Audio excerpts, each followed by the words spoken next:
Good morning, everybody, and you're very welcome to this morning's webinar. My name is Shay Phelan, and I'm going to be your host for this morning's webinar.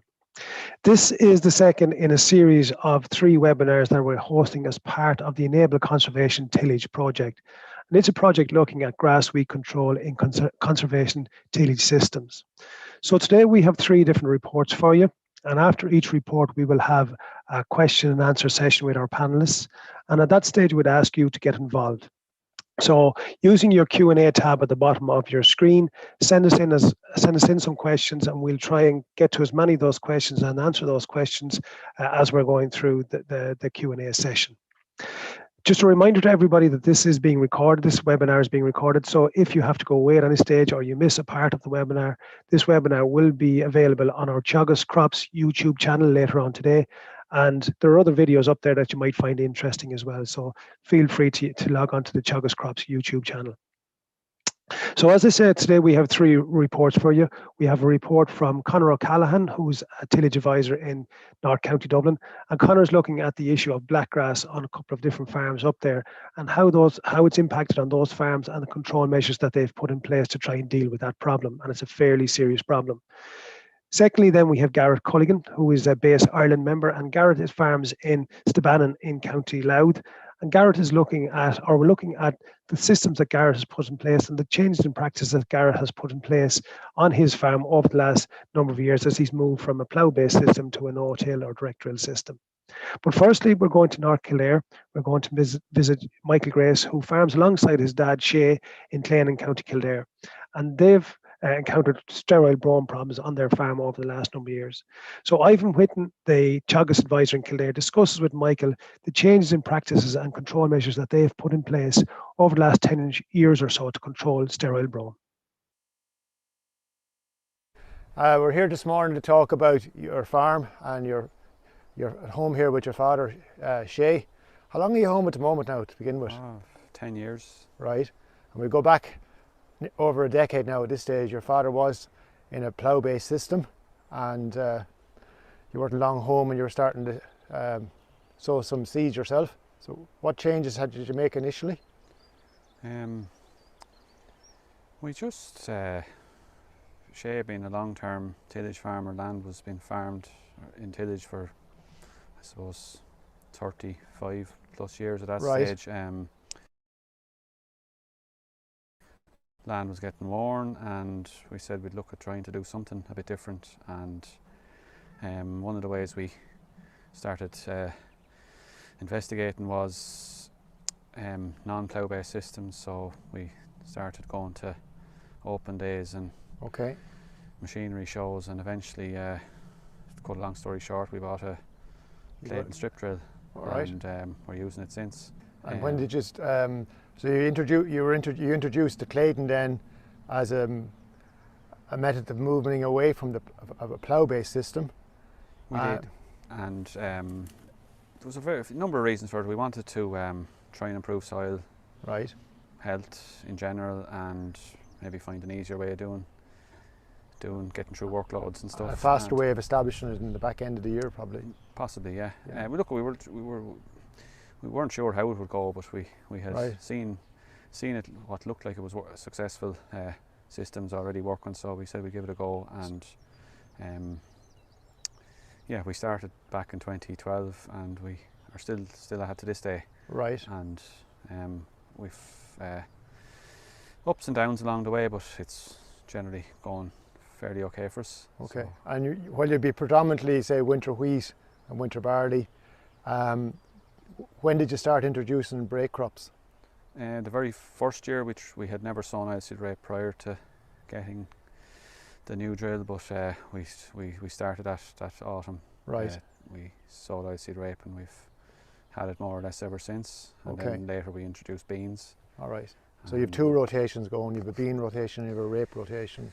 Look, at some years you don't get rape in, depending on the weather and all that. So we have beans as well. So that most years we'd have both. Some of both crops. You have oats in the rotation as well, haven't you? We always grew oats before that, and we've continued with it as well. Right. So it's just another kind of a break crop too. Okay. So we've kind of 5 crops in our rotation, wheat, well, you start off, say, with winter barley to give you your slot for oilseed rape, and then follow with a wheat and oats, and then back to another wheat.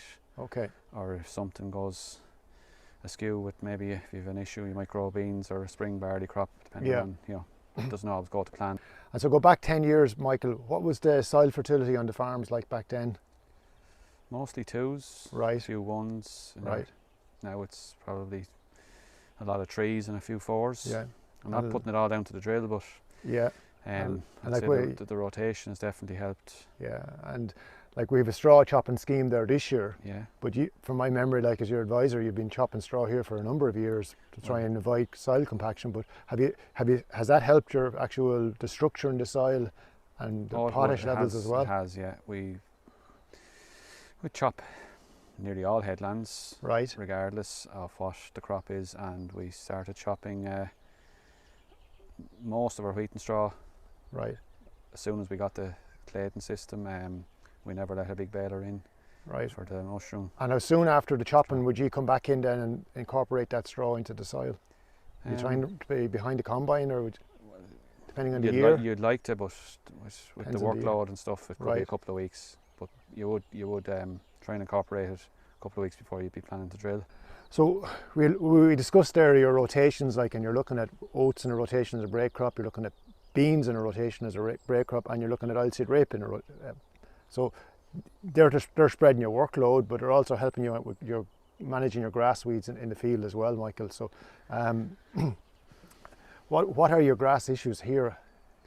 Main one would be sterile brome. Right. We'd also have wild oats. They're the two main ones. Okay. And they can both be very troublesome, and they, you know, to the point that they're significant yield robbers, and then they curtail your plans for the following crop. So right, it's two big issues, particularly with sterile brome. So we start with your winter barley in your rotation. So are you working pre-emergence, post-emergence for that, for grassweed, for your annual meadowgrass control? And usually pre and post. Right. Try and go 2 applications. Mixed results depending on the year. If it's too dry, the pre-emergence doesn't tend to work well. You know, they're limited in their effectiveness anyway against grass weeds, so you need to be going in on a relatively clean field. So that comes from the management of the previous year or two. You move from barley then into your winter oilseed rape slot, and I presume you're looking at using leguminicides autumn and possibly in the spring if you have to follow up for your sterile brome control and your actual wild oat control. Probably get 2 applications. You'll get a graminicide early, like Falcon or something, and then we would the last number of years we've been using Astrocarb, which is probably one of the best products there in terms of its long-term effectiveness. And from a cultural aspect point of view of grass weed control, Michael, we're standing here in a verge. Like, this is introduced about 3 years ago under the EIP with Jimmy Staples. In the start of the ECT project, we put this margin in. And have you seen much benefit to it? Yeah, it's this was a particularly dirty headland, for want of a better word, and we saw this margin, and like you can still see, if you look around, you won't have to go too far, you'll see brome in the ditch, but we routinely top this throughout the growing season, particularly this time of year, and it keeps it away from the crop, and the headland is pretty okay now compared to what it used to be, so I would definitely say it's been a help.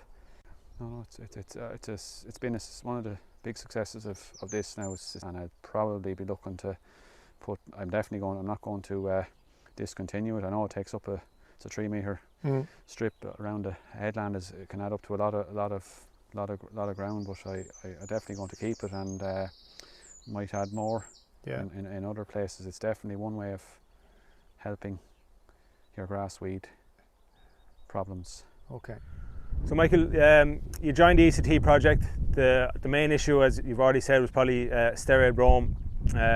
The field we're working in, there's very little brome in it, to be fair to you, when we even got here, and you put in the arborgrass margins in the meantime, and you're starting to prevent the brome from encroaching from the field. Yeah. But the field we're standing in now, before you got involved in the project, you had a fairly severe infestation of brome, sterile brome, in the top part of this field. I did up on the hill there. It was pretty bad now, as bad as I've ever had. Just got out of hand in a couple of years, and yeah, it was yield robbing. It was significantly. It was pulling down the crop, and it was, yeah, it was. And how sort of, when just run me through what you did. You know, when did it sort of start? What culture controls did you put in place to get on top of it? And you know, what's the state of play today in this field? When it was at its worst, there was parts there. There was literally more brome than wheat, and it was just it was an unsightly mess. And we said we'd have to definitely. You know, it was time to do something, because there was no point in just chemicals weren't working, and we put in a winter cover crop, just simple. It was just sowed oats at a half rate, and sprayed it off the following January, and came in with a crop of beans, and that got rid of 90% of it. And then we were vigilant. Then we got a good kill with the following autumn herbicide. It just happened to go well, and it's been pretty much not an issue anymore since then. There might be a few bits around the ditches again, but there's nothing that, once you do a bit of rogan and just try and keep on top of it, I think we'll keep this field in check. It's not gone, but it's at a very low level now, and kind of, you know, it's not causing any problems. We would have gone in with a stale seed bed, probably one, gave it a light disc in once. That's probably all that. Sowed it then as a solar cover crop. Just to, I would find when you pull the drill through the ground, you get a better effect. It'll encourage more germination from the grass weeds than if you just go with a disc, and it mimics sowing. So we effectively had a crop growing in it, and then we killed it off and sowed. We went with a crop of beans then, which helped. We were able to use the graminicides and stuff, and no, it really worked well. So like in another, I'm not sure, within the next two to 3 years there'll be another break crop in here, and you know, continue on, and just you know, I may. As I said, I think that the grass margins have worked well. I might put some in this field just to help, because where you are spraying, you're in you know, you're going around the corner, and that it doesn't get the same application and stuff. So there always seems to be a few more in the corners and that. So we might put a grass margin in to help those as well. Okay. Going forward. What would you say? We're nearly in 3 years into the EC project now. What would you say are the main benefits that you've seen from the project on the farm? Look, in general, when you're doing you're looking after your crops, like before, grass weeds wouldn't have been a very high on the list of what you'd be talking about. You know, it's been made me much more aware of them. You know, they had become a problem, and I was aware of them, but now you're kind of, as part of your everyday thinking, is what you have to consider, what the impact of not doing something maybe will be, or doing something, will it help the grass weeds, because they're there, they're a constant threat, and you know, you're monitoring the field all year round, and you're able to point out little things you see start, you know, developing, and give us advice on to how to deal with it, and that's been invaluable, and you know, very, very, very happy to be part of it. Do you see your general farm management and your grass weed control strategies maybe developing further, or do you think you're sort of at a stage now where you're quite happy that you're able to manage things with the system you have in place? Look, I'd like to get better. There's still, you know, still have sterile brome, and you know, even if it's at the ditches or in very low levels, I'd like to get better. I'd be looking and trying to learn off yourselves and the other farmers in the project. Is there anything they're doing that might help, or you know, that might help to alleviate it even further? And you know, I wouldn't be standing still for that. You know, I'd always be looking to try something different to see would it help, and if it does, great. And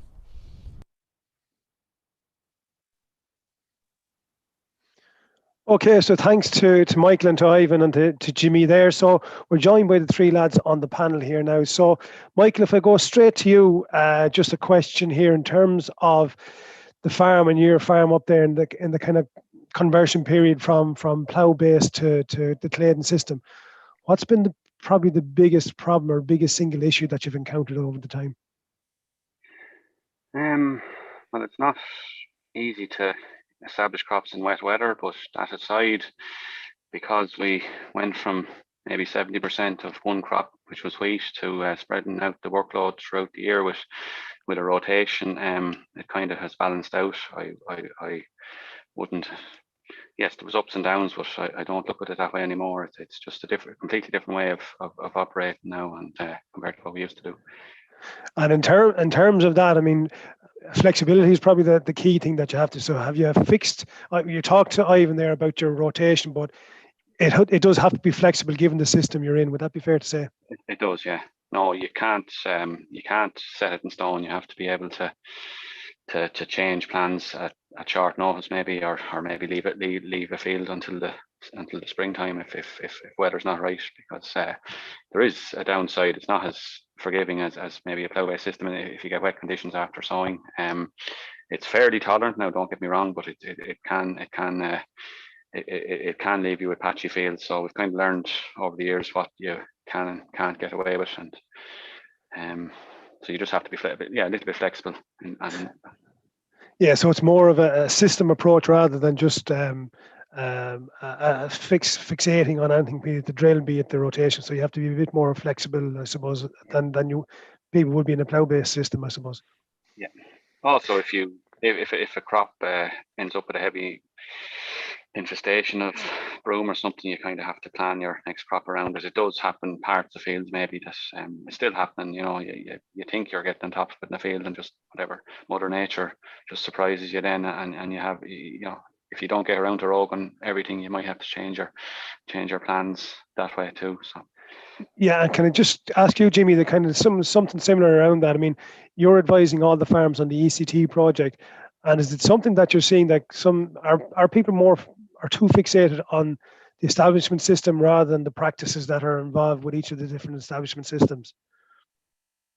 Yeah, I think it's sort of a question I get an awful lot is, what's the best way? Like, should I be ploughing or should I be using a cultivator, or what should I be doing? And I think people do get a little bit hung up on the machinery side of things and how do I go about cultivating or whatever. Like, I think a lot of it comes back to what Michael is saying. It's like to getting rotation right, getting your soil fertility right, getting all those different management aspects of your system in place and getting them right. They're far more important than actually maybe fixating. Obviously, you have to get a crop established, and you need to get a good crop established in order to make a few pounds. But I think there's a lot more to it than just the actual how you're establishing your crop. Definitely, yeah. Yeah, and Ivan, just quickly coming to you, in terms of your region in North Kildare, are grass weeds more prominent, do you think, or are guys getting on top of it, do you think, over the last number of years? Jay, I suppose the farmers that have oilseed rape and beans in a rotation, they're helping to actually spread the workload and stay on top of grassweed issues. But where we're on heavy ground and continuous weeds, grass weeds, in particular brome, can be and still is an issue out there. So look, but year on year, depends on the year and depends on the percentage of winter cereals it's got in the back end, and particularly winter wheat, where you have brome an issue, like where you can get pre-emergence in there and then come back in the spring then with Broadway Star or Pacifica to try and tidy up that brome if there's a problem. I suppose looking forward, hybrid rye has been brought into the equation there in North Kildare as well, along with oilseed rape and beans. So that would be a help because you can use Broadway Star there in the spring to control the brome as well. So it's rotation is allowing you more options as well, isn't it? Yeah, flexibility. Yeah, and coming back to you, Michael, I mean, you made the point there when I even asked you the question about your use of herbicides, and you were kind of saying that, you use pre-emerge and post-emerge, but you wouldn't rely exclusively on herbicide control. You're using other measures, and the arable margin is one. And is it fair to say you're happy with the arable margin, the other control measures you're putting in place? The arable margin has worked well. I never had one before. I was in the project, and it just keeps the once you top it, it keeps the brome is always kind of in the ditch and it just keeps it away from the crop. Kind of, it's much easier to keep a headland clean, I feel. Particularly if you have a problem, I'd recommend anyone give it a go. I know it takes up a bit of takes up productive land, but I wouldn't go back now. I'd keep the one I have and probably sow more. That's my plan. And I mean, you top it continuously then during the summer, I presume, and stop seed return going to those areas, I presume. I would top it maybe every month this time of year.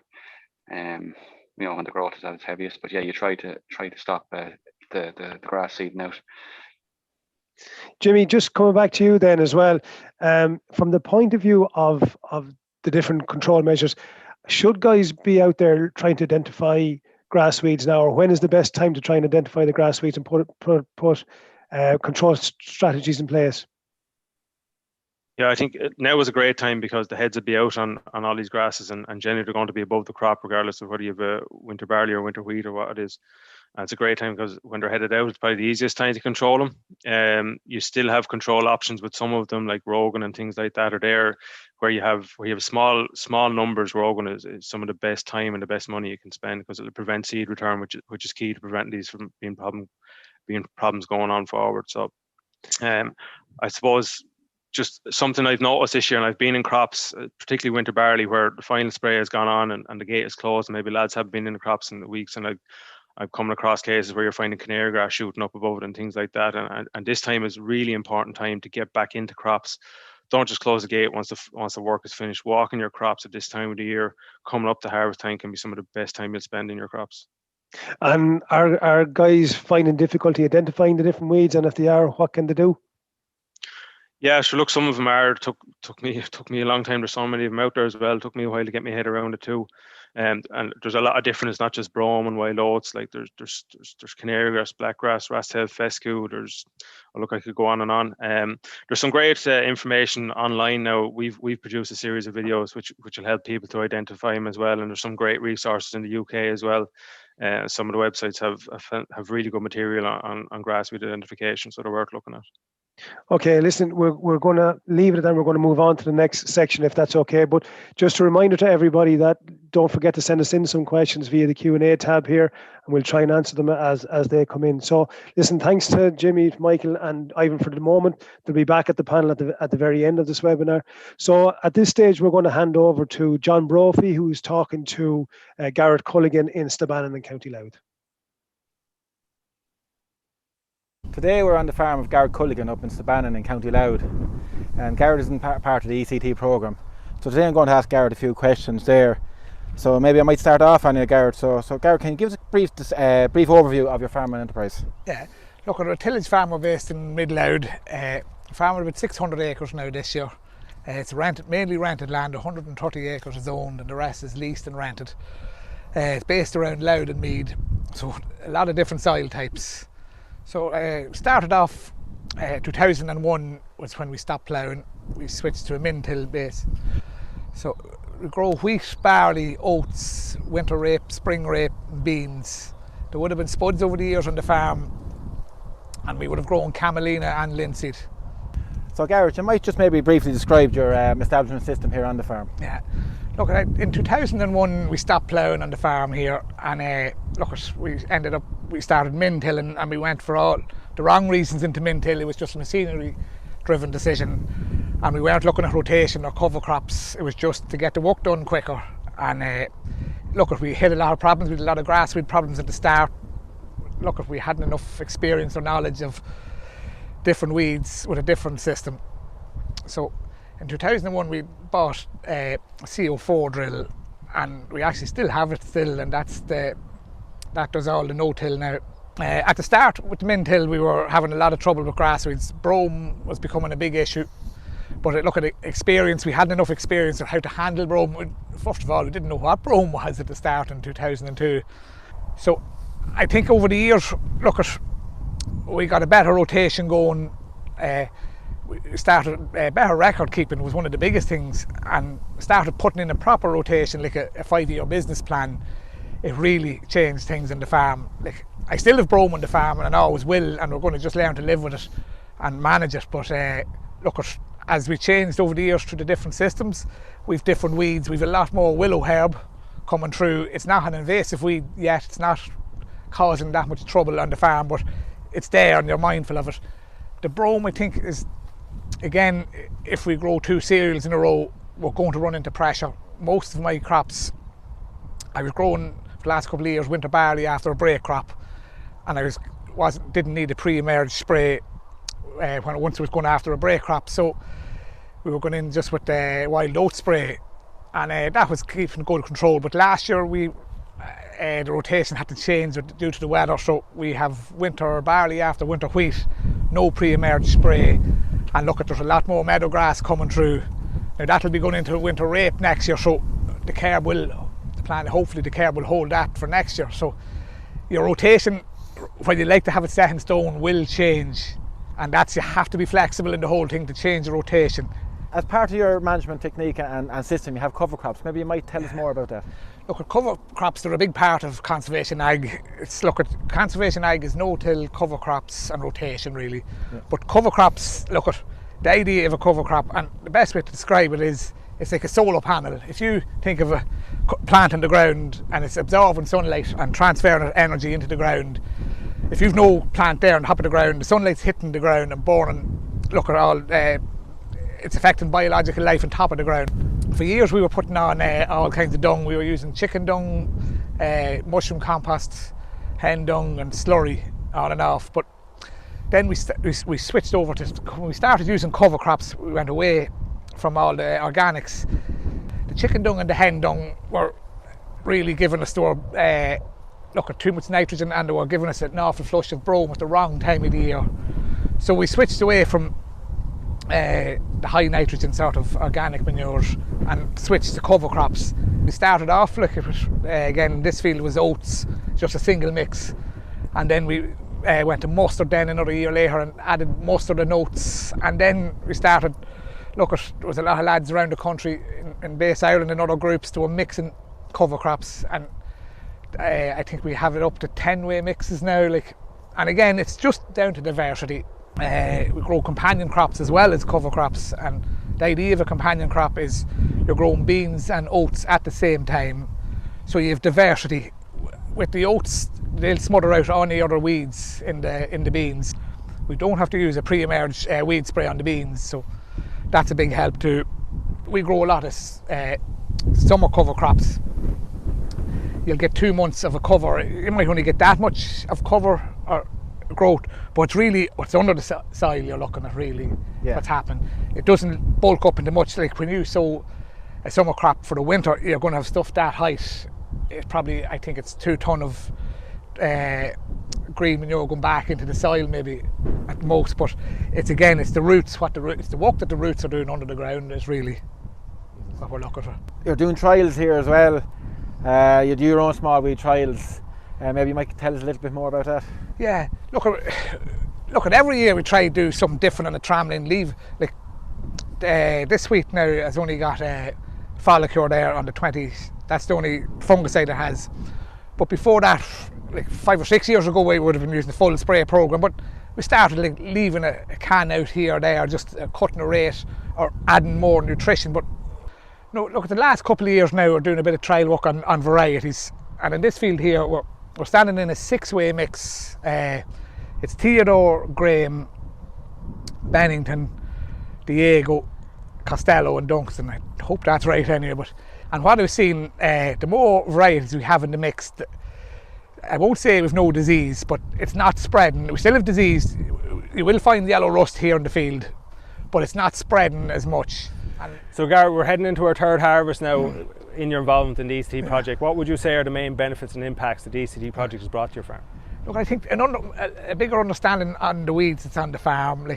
Brome over the years was always here, and the rat's tail fescue now only noticed in the last couple of years. And look at more of awareness of these types of weeds that are on the farm, and how far we can let them go, how far we can manage them without a herbicide, how the rotation. And I think, look at knowledge again, we're only tipping the iceberg on what on soil health and rotations and how they're impacting our weed decision, weeds on the farm.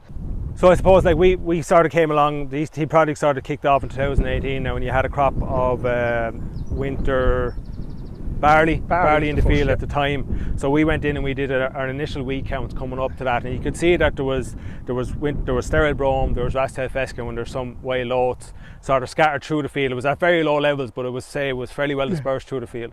So in the meantime now, in the autumn of 2019 we had winter oilseed rape, and then the autumn of 2020 we went in with winter wheat, and the two very wet back ends up here sort of prevented us from doing a lot of the things that we had talked about doing at the time. So really what we were looking at, like I suppose, and you've mentioned it already, like rotation has really been key for you to go, like you were saying, sterile brome was a big problem for you really when you're coming into the min-till, and you've moved, you're well along the spectrum when it comes to moving away from cultivations as you're no-tilling now. So I suppose like rotation is probably the key thing for you when it comes to grass weed control. Definitely, oh definitely. Like this field is winter barley, it's after winter wheat. There was meant to be rape going in here, there was meant to be a break crop of either oats or rape.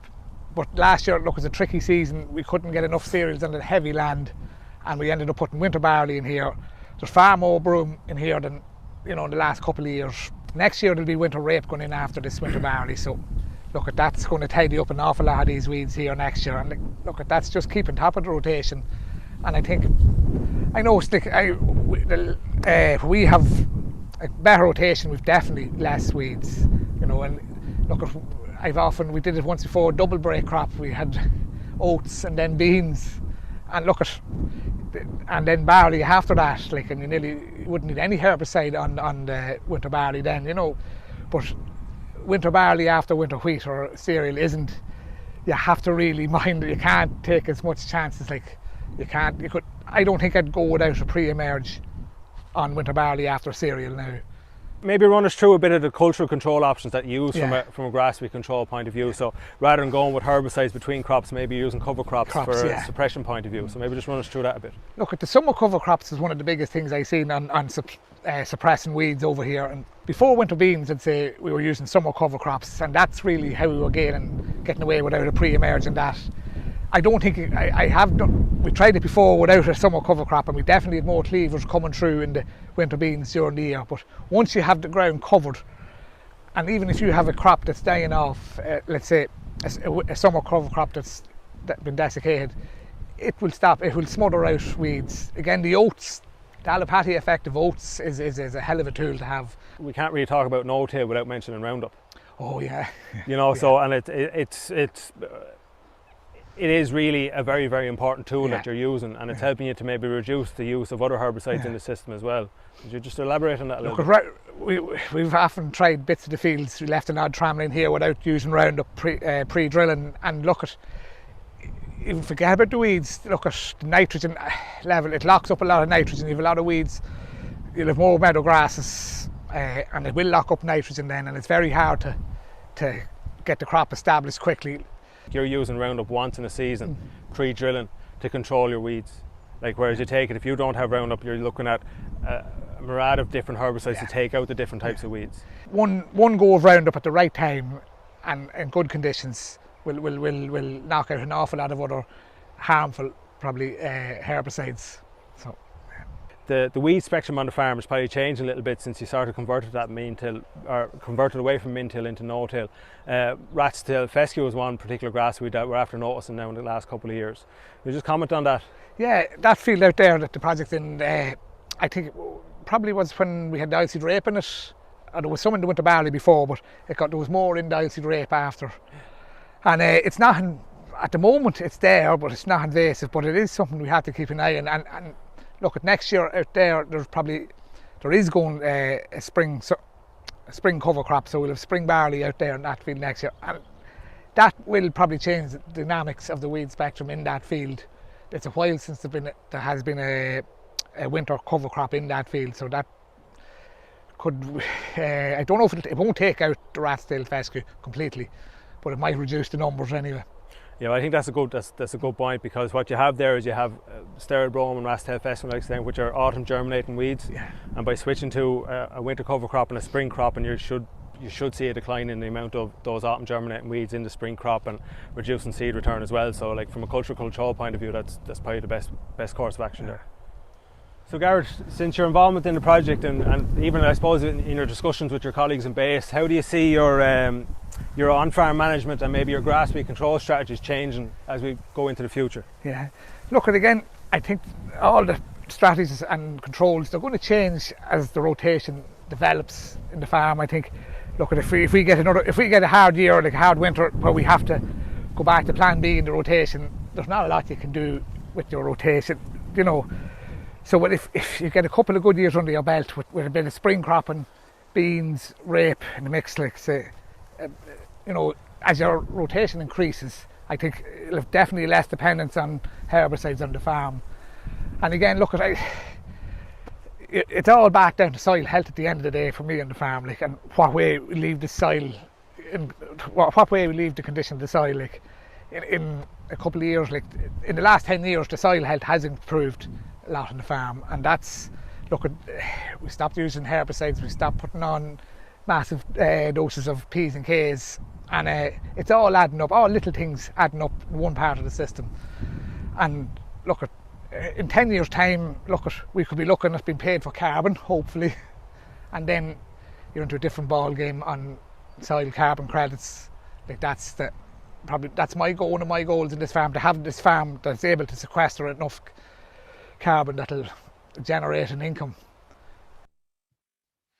Okay, again, a very, very interesting conversation there between Jimmy, John and Garrett. So Garrett, again, I'm going to come to you first on a similar type question that I had for Michael in the last Q&A.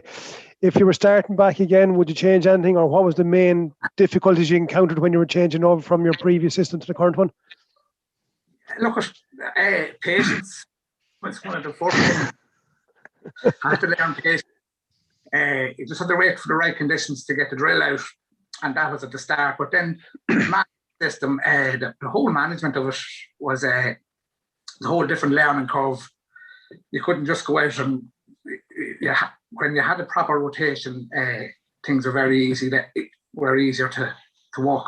Like you couldn't just at the start we were going around and we were saying, look, if you had a good year of winter barley, you grow another crop of winter barley. We'd often 3 crops of winter barley in a row, and that's what led to we had more sterile brome coming into the farm because of a bad rotation.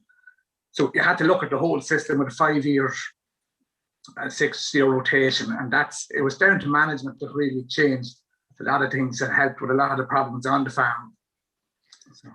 So you were saying, and I think again it's probably a mistake a lot of people tend to make, is that when they change system they just look at the drill only. But you were making the point there that conservation tillage, really it's a 3-legged stool. You're looking at the establishment system, you're looking at catch crops, and you're looking at a rotation, and they kind of go hand in hand. And without one, I think the whole thing, would it be fair to say, would fall down? Yeah, look, we weren't using cover crops either at the start, and that when we added the cover crops, we started with just winter cover crops, and then later on when we moved to no-till, we were putting in summer cover crops. And look, in an ideal world, I'd love to have all, after the combine left the field, we'd love to have all the fields sown with a summer cover crop, and it leaves you with more flexibility in what you can do. It keeps the ground covered, so it's easier to change the rotation then once you have a cover crop in the ground. But that was one of the biggest changes, just going to cover crops. Again, sorry, go ahead. The cover crop, like at the start, we weren't cutting back on inputs, which we were spending a little bit more on weed control at the start because we had enough experience on how to handle simple meadow grasses at the start, and then sterile brome then later on after a couple of years of bad rotations. So when we got into no-till then, when we started moving less soil, we'd spectrum changed. We had less sterile brome, we had more willow herb, and then as Jimmy was saying, the rat's tail fescue there has come in now.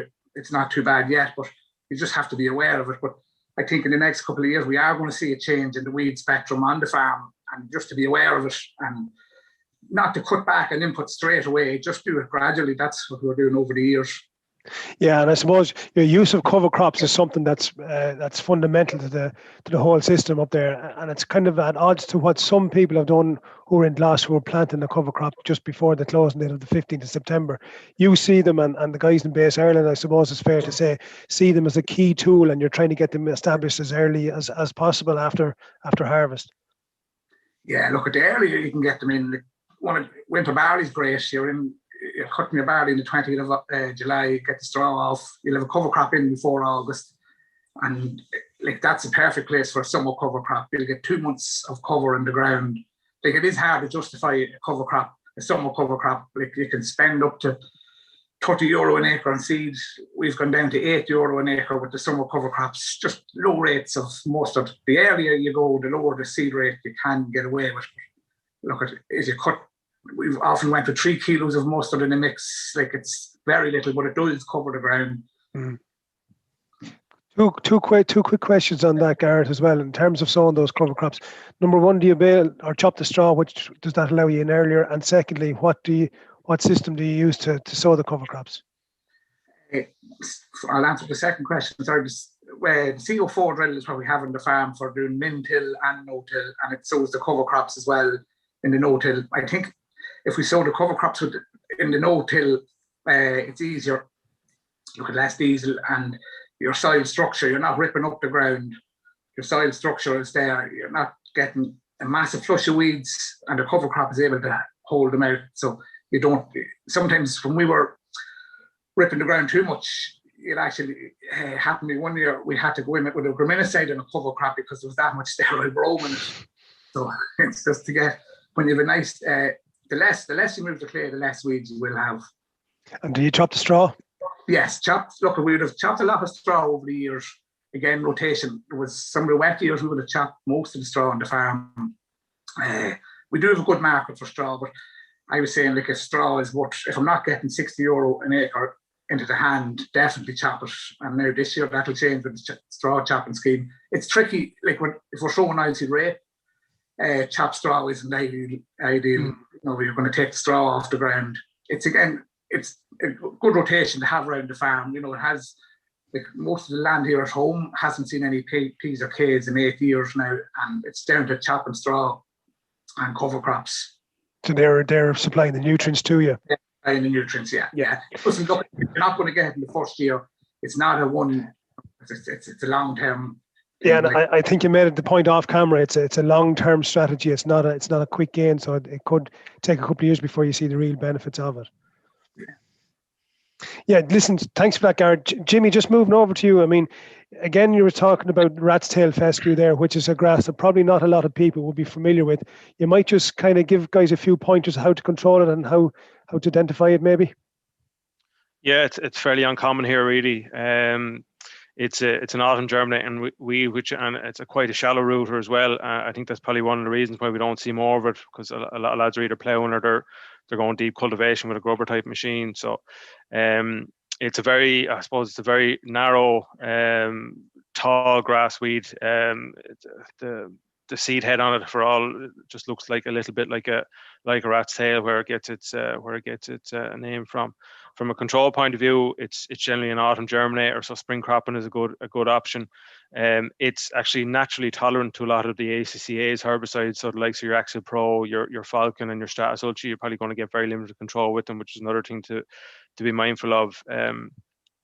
The other thing, I suppose, it has a relatively short life. The seeds have a relatively short life in the seed bank, so 2 to 3 years. So if you can prevent seed return, you should find it you'll get control of it quite quickly. So and you were making the point there as well, Jimmy, and part of Garrett's cultural control methods of it is a switch to spring cropping will reduce down should help to reduce down the problem a little bit. Yeah, well, like spring cropping is a great option to have in your rotation, and Garrett, as Garrett and Mike were saying, having that bit of a flexibility to allow yourself to put in a spring crop where you have a high weed pressure, it's a great option to have, because again, you're sowing out of that germination period. The likes of spring barley is very competitive, and it'll help to prevent a lot of these weeds from germinating and from producing seed as well. So it's a good option to have. Yeah, and John, just over to you as well then. In County Louth, are you seeing much more problems with grass weeds, not just sterile brome, but other grass weeds up there as well? Yeah, sure, there is problems there with grass weeds, I suppose, probably more localised. I suppose it's just down to maybe farmers being vigilant as to what they have, maybe walk their crops. Maybe now is a good time to get out and walk all your crops while grass weeds are there. I know we've seen a bit of blackgrass. And I suppose it is important to get out and see that if you have it or don't have it. and now is the time to know that it's there, to put in place a plan for next year, and also maybe for harvest time then, maybe around machinery and machinery hygiene. And do you think, are they new problems of emerging farms, or have they always been there, but people are just more aware of them now than they would have been, say, in previous years? It's hard to say. It's new problems to some extent, but probably have been there maybe in the past, but maybe people haven't been aware of it maybe in the past, maybe difficulty to identify weeds. Just maybe the weather this year seems to have maybe showed up the problem maybe a bit more, and maybe just that quick growth earlier there in the summer or late spring. Okay, listen, guys, thanks for that. You'll be available again after the final video for the final panel. But you've made a comment, John, about blackgrass, which leads us nicely into our last section. And again, I'd encourage people, don't forget to send us in some more questions if you want them answered. So in our last video here, Conor O'Callaghan is going to talk about his experience with 3 different farms in North Dublin with blackgrass. In the past 3 years, blackgrass has become a major talking point among tillage farmers. While it may be a new weed for some Irish farmers, blackgrass was originally identified hundreds of years ago. So what is blackgrass, and why has it got the potential to be a major problem? Blackgrass is an annual weed. It can clearly be identified by a long cylindrical head which is a dark purple to black in colour. It has a narrow pointy leaf blade.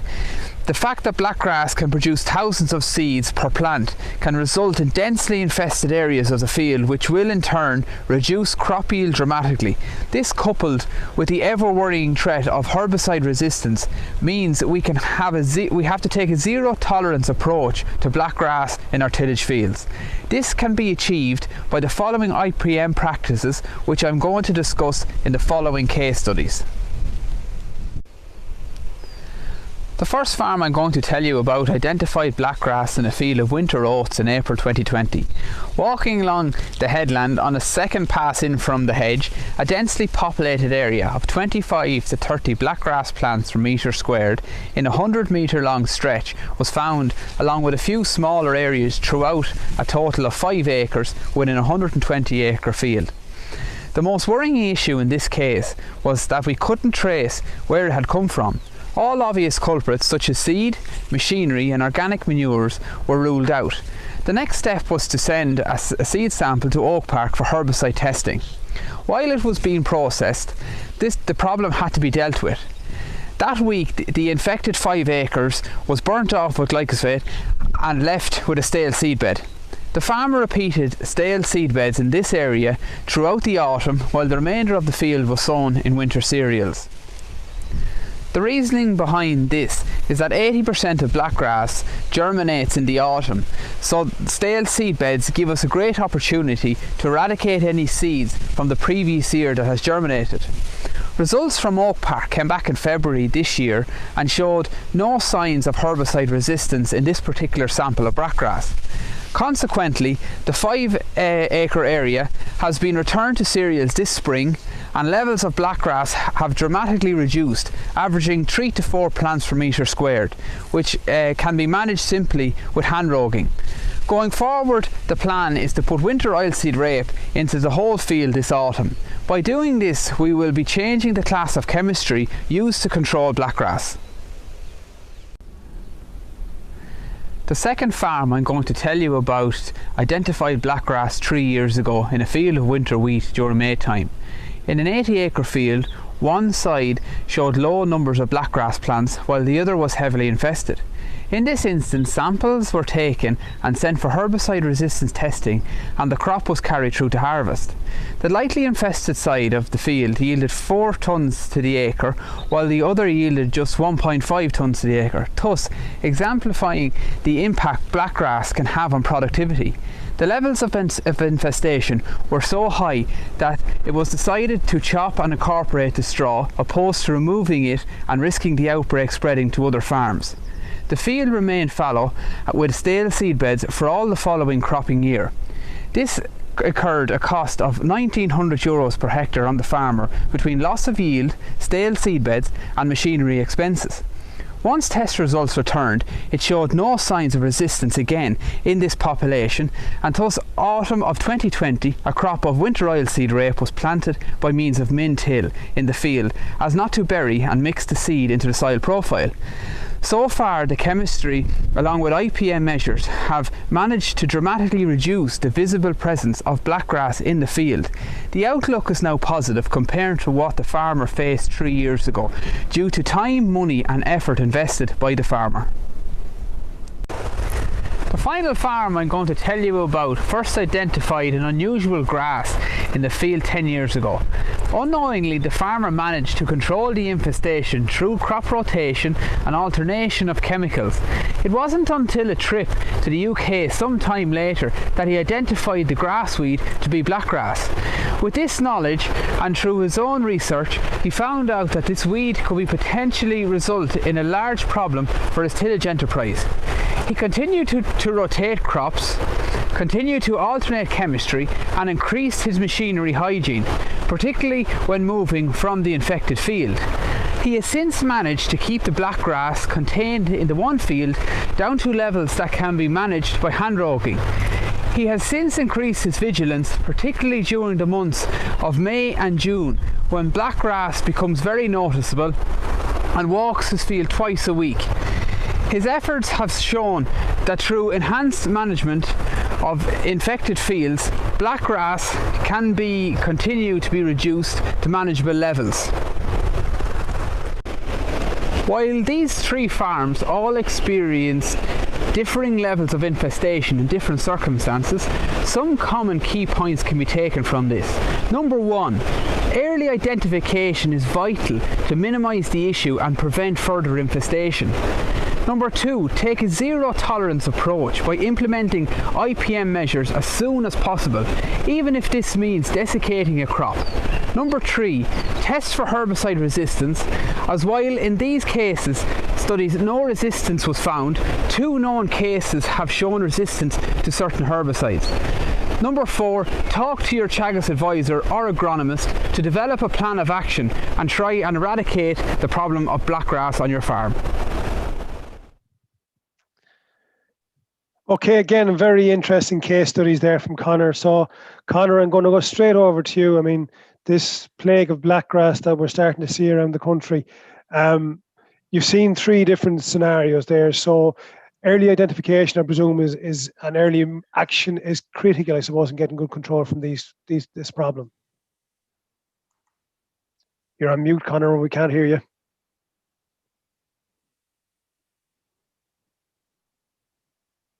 No.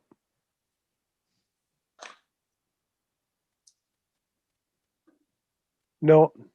Still can't hear. Jimmy, while we're just waiting for Conor just to get his sound, just keep working, Conor, and we'll eventually hear you coming in. While Conor's based in North County Dublin, is this much of a problem around the country, do you think?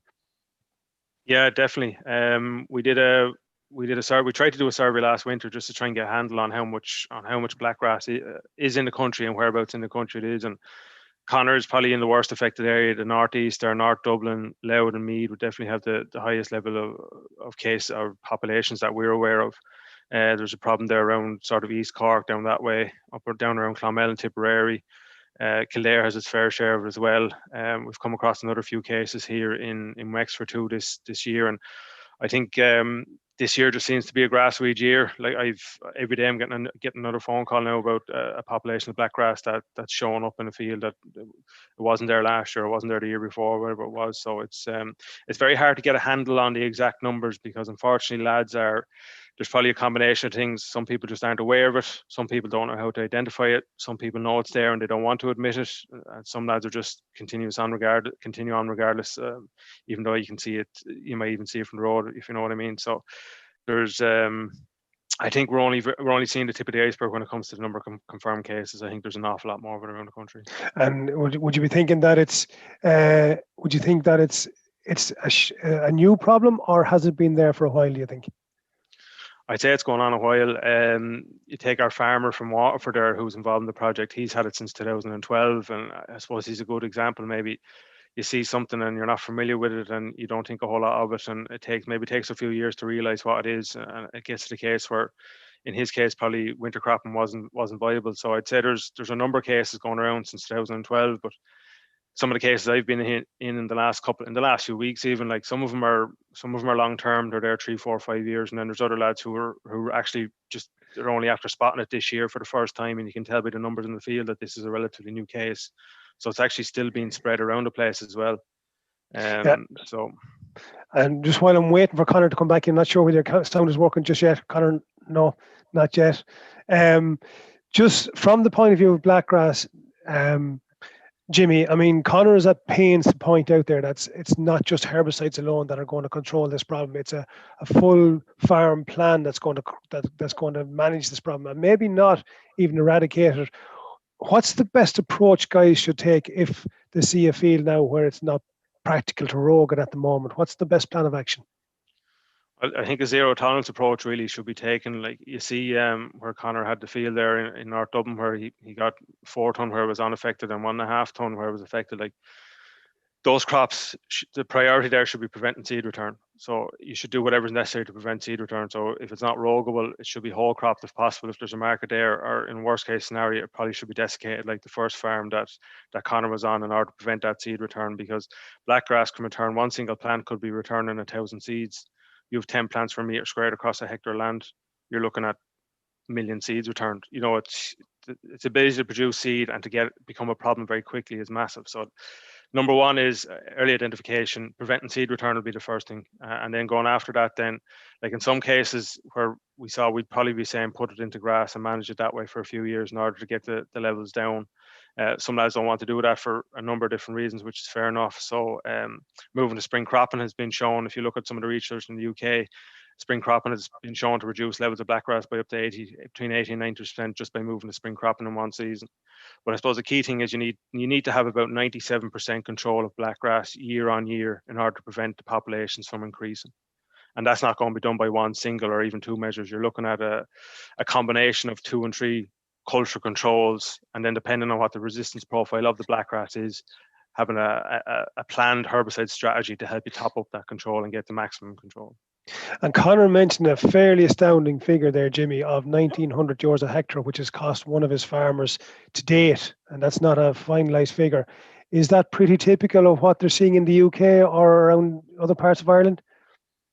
Yeah, I think if you break it down, like you're looking at the 1.5 tonne, the 2.5 tonne reduction in winter wheat. You look at, he had to leave that fallow for a year. You even compare that to growing a crop of spring barley. There's a serious reduction in income.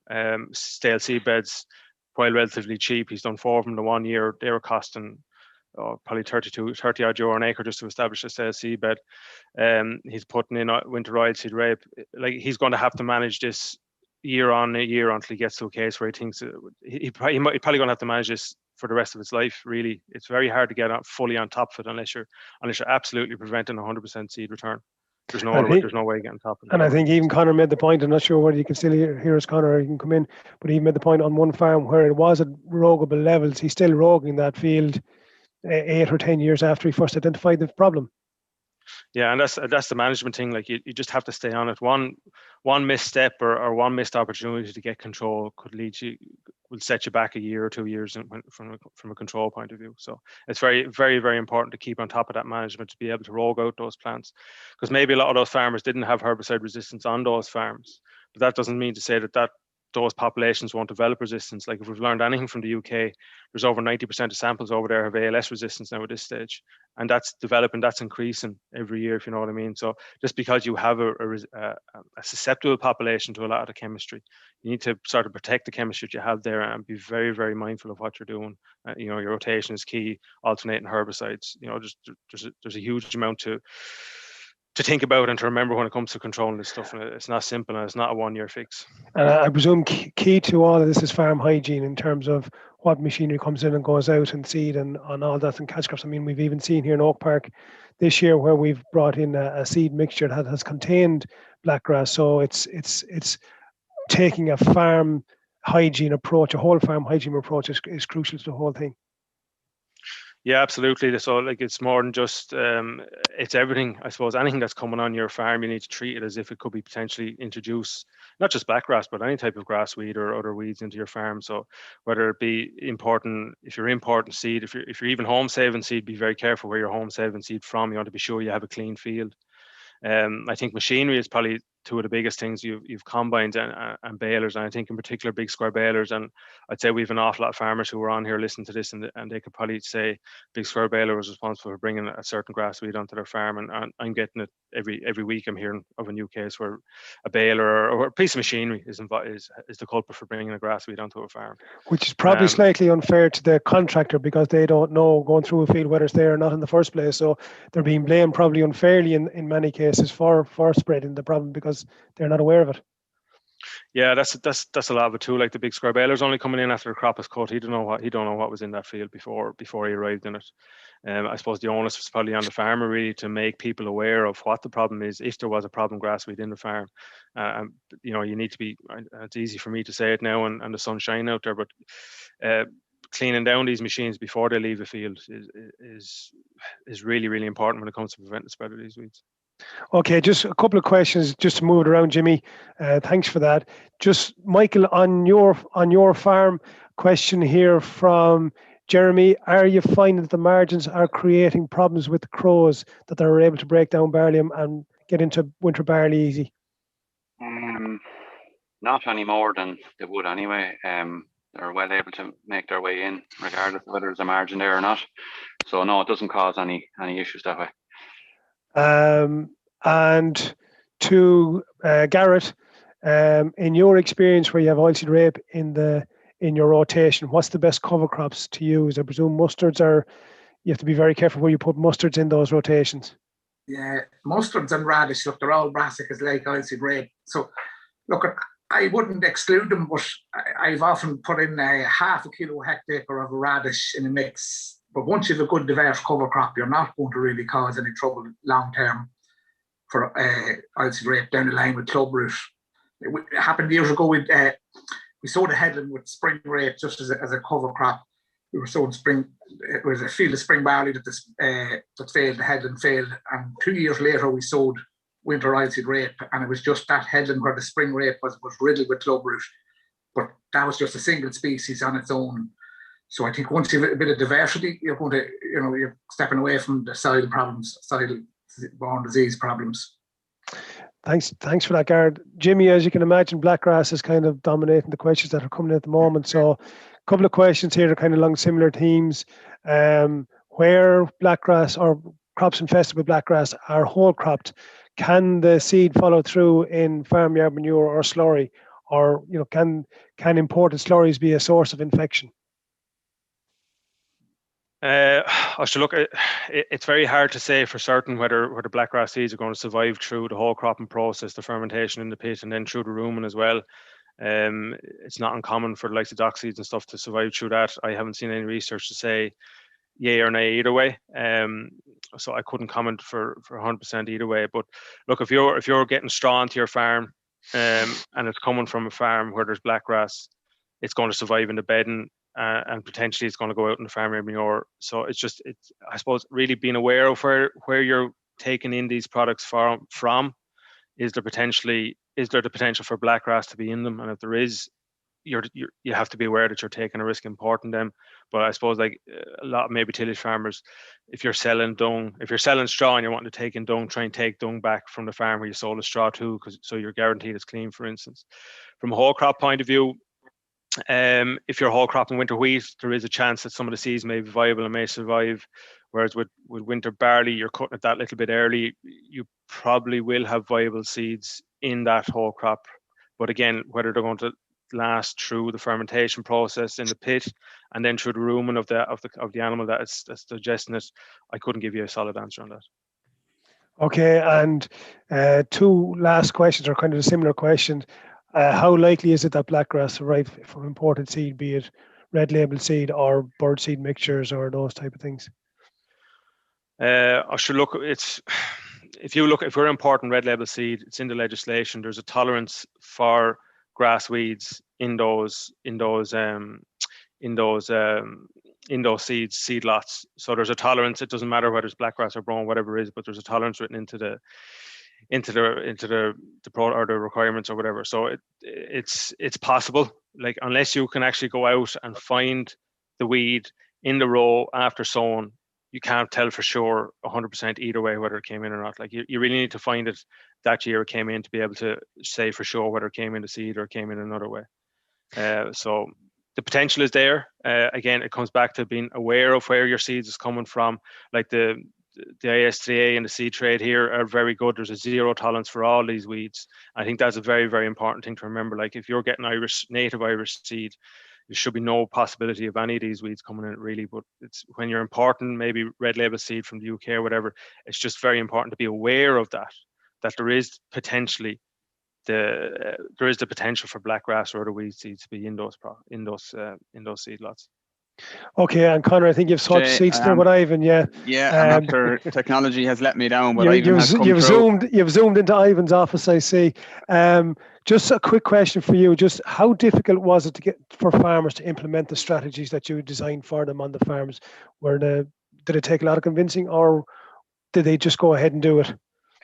Well, basically, they saw the problem that blackgrass could inflict on them. So with what they saw could happen from other farms, it was a no-brainer to them that they had to do something, and they had to act. They had to act fast. They had to act fast, have a zero tolerance approach.